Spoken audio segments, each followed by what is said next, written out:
Assalamualaikum warahmatullahi wabarakatuh. Berjumpa lagi dengan saya, Abdul Rahman. Pada kesempatan kali ini, kita akan belajar mengenai karakteristik dan permasalahan perkembangan anak tunarungu.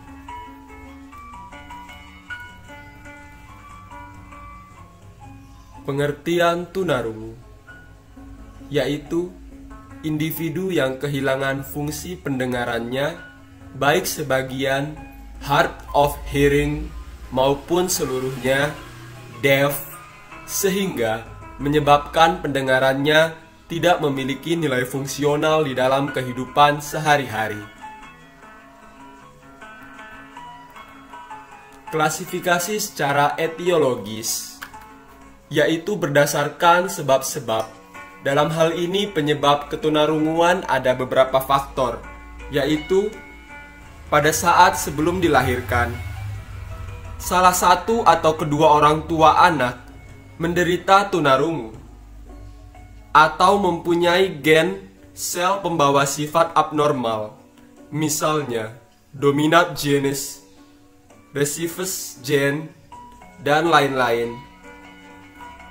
Karena penyakit, sewaktu ibu mengandung, terserang suatu penyakit, terutama penyakit-penyakit yang diderita pada saat kehamilan trimester pertama, yaitu pada saat pembentukan ruang telinga. Penyakit itu ialah rubella, morbilli, dan lain-lain. Karena keracunan, pada suatu kehamilan, ibu meminum obat-obatan terlalu banyak. Ibu seorang pecandu alkohol, atau ibu tidak menghendaki kehadiran anaknya sehingga ia meminum obat penggugur kandungan. Hal ini akan dapat menyebabkan ketunarunguan pada anak yang dilahirkan.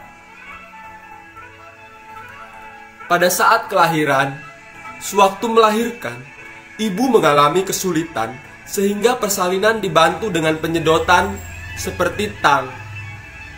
Prematuritas, yakni bayi yang lahir sebelum waktunya. Pada saat kelahiran, ketulian atau ketunarunguan yang terjadi karena infeksi pada otak, misalnya meningitis atau infeksi umum seperti difteri, morbilli, dan lain-lain.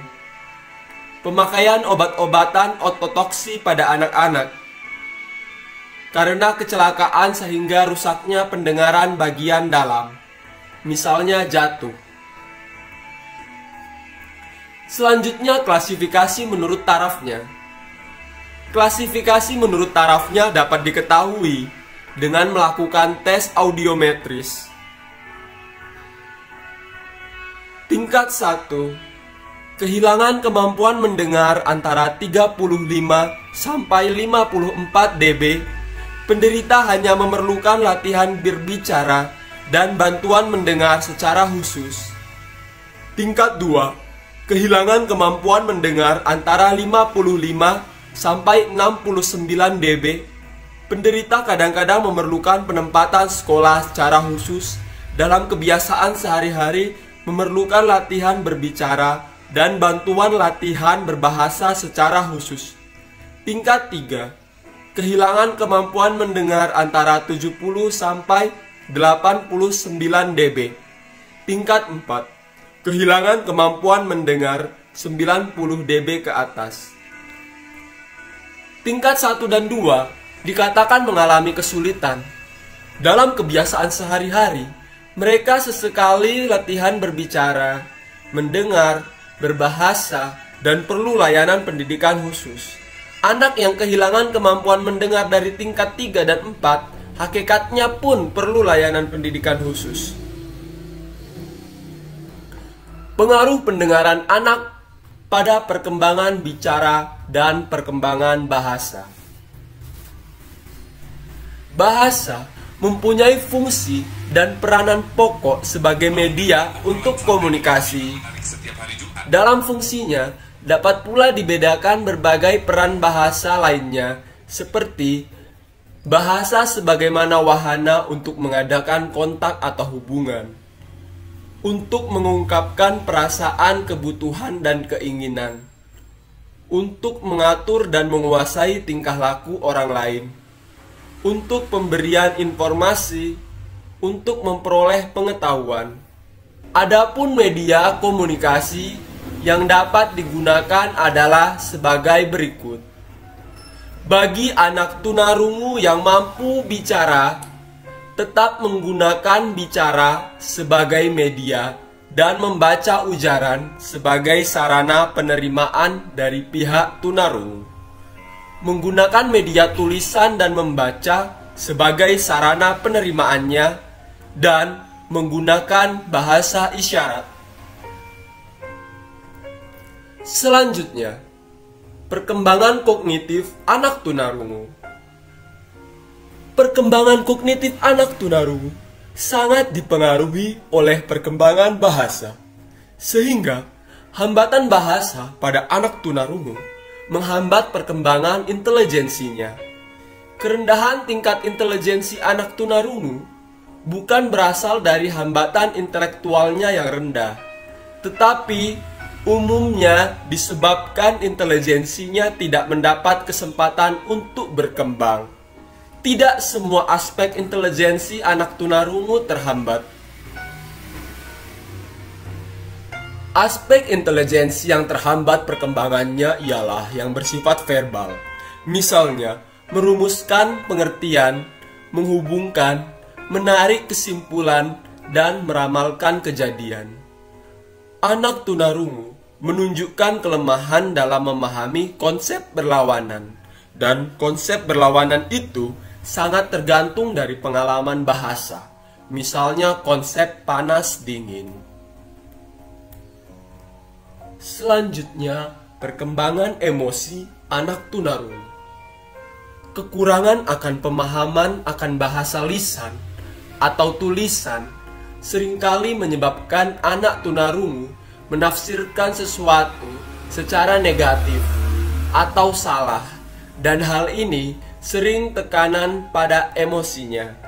Tekanan pada emosinya itu dapat menghambat perkembangan pribadinya dengan menampilkan sikap menutup diri, bertindak agresif, atau sebaliknya menampakkan kebimbangan atau keraguan-raguan.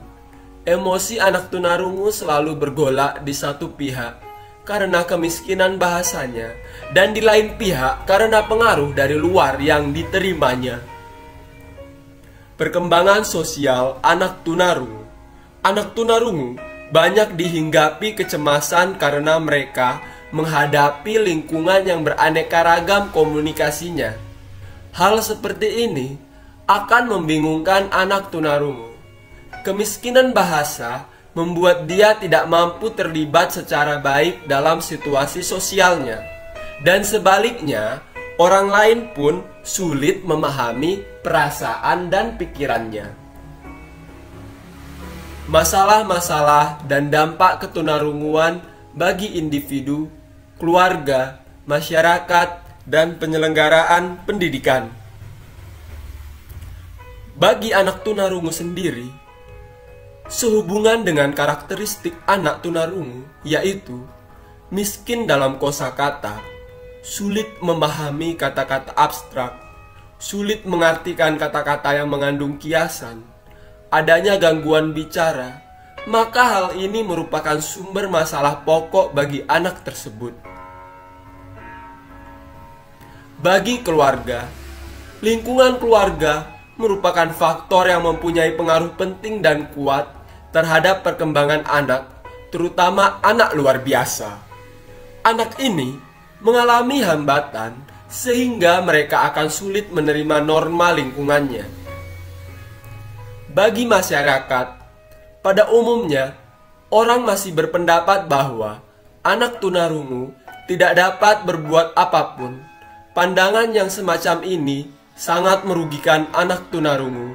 Pandangan ini biasanya dapat kita lihat sulitnya anak tunarungu untuk memperoleh lapangan pekerjaan, karena di samping pandangan karena ketidakmampuannya tadi, ia sulit untuk bersaing dengan normal.